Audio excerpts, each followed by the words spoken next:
નમસ્કાર દર્શક મિત્રો, મિરર ઓફ ધી વર્લ્ડમાં આપ સૌનું હાર્દિક સ્વાગત છે। શ્રી ડેરાપોળ જૈન સંઘની ચૈત્ય પરિપાટી વાજતે ગાજતે કોઠી જૈન દેરાસર પહોંચી પાઠશાળાની બાળિકાઓ દ્વારા ભગવાનને થાળ અર્પણ કરાવ અને સંઘ પૂજન કરાવ।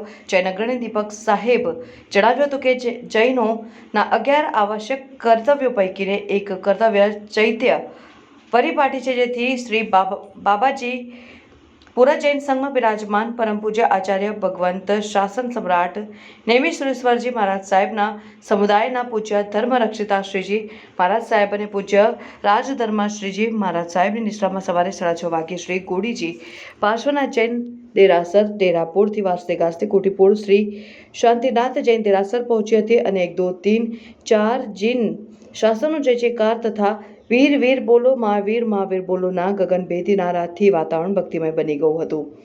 આ ચૈત્ય પરિપાટી કોઠીપોળ પહોંચતા કોઠીપોળ જૈન સંઘના ટ્રસ્ટી સમીરભાઈ તથા દીપકભાઈ શાહ દ્વારા સ્વાગત અને સંઘ પૂજન કરવામાં આવ્યું અને ડેરાપોળ જૈન સંઘના પ્રમુખ નવીનભાઈ શાહ, રતિલાલ શાહ, નરેશ શાહ, કશ્યપ શાહ સહિત સંઘના તમામ શ્રાવક શ્રાવિકાઓનું બહુમાન કરાયું।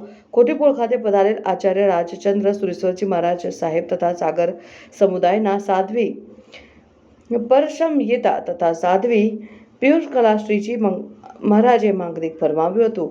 દરમિયાનમાં સંઘના યુવાન હાર્દિક શાહે જણાવ્યું કે સાધ્વી ધર્મ રક્ષિતા શ્રીજી મહારાજ સાહેબે વિધિ વિધાન સાથે સંઘની બહેનો પાસે ભગવાનને થાળ અર્પણ કર્યું હતું। ડેરાપોળ જૈન સંઘ ચાતુર્માસ બિરાજમાન પૂજ્ય ગુરુ ભગવંતની નિશ્રામાં ચૈત્ય પરિપાટી ગ્રુપના ભાગ્યશાળી યુવકોએ આજે લાભ લીધો છે।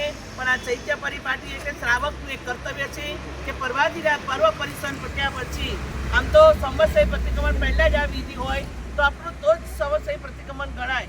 સંવત્સરી પ્રતિક્રમણ પહેલાં આપણે બાજુમાં દર્શન કરવા ગયા હોત તો શુદ્ધ સંવત્સરી પ્રતિક્રમણ કહેવાય। પણ શ્રાવકોની અનુકૂળતાએ આ ચૈત્ય પરિપાટી આપણે રાખી છે। ચૈત્ય એટલે જીન મંદિર। અમારા જૈન સંઘની અંદર કોઈ પણ સંઘમાં જે જીન મંદિર હોય એને સામુદાયિક રૂપે આપણે એને દર્શન કરવા જુહારવા જવું પડે। એક શ્રાવકનું કર્તવ્ય છે। 12 મહિનામાં રથયાત્રા છે કે પછી આ ચૈત્ય પરિપાટી છે, જેવી વજ્ર સ્વામીએ ચૈત્ય પરિપાટી કરી હતી એને અનુલક્ષીને આપણા દરેક જૈન સંઘોમાં આ ચૈત્ય પરિપાટી થઈ રહી છે ભાગશાળીઓ। અને 5 કર્તવ્યમાં આ છેલ્લું કર્તવ્ય હતું। આ કર્તવ્ય આપનો નિર્વિઘ્નપણે ડેરાપોળ જૈન સંઘમાં આજે પૂર્ણના આરે છે। પણ એમ નહીં કે આ કામ થઈ ગયું આપણે નહીં, પણ જીન મંદિરના દર્શનથી આપનું આત્મા પરમ પવિત્ર બને છે અને આ પવિત્ર બનવા માટે જ જેટલા બી જિનાલય જવાય એના માટે સમ્યક દર્શનની પ્રાપ્તિ થાય છે। તો આ અવસરે આપણા ડેરાપોળ જૈન સંઘે ખૂબ ઉલ્લાસથી અને બધા જ ચાલીને આવ્યા છે। કોઈ 2 વ્હીલરમાં કે 4 વ્હીલરમાં હવે જવાનું નથી। તો આ ચૈત્ય પરિપાટી આપણી સફળ છે। બોલો જીના શાસન।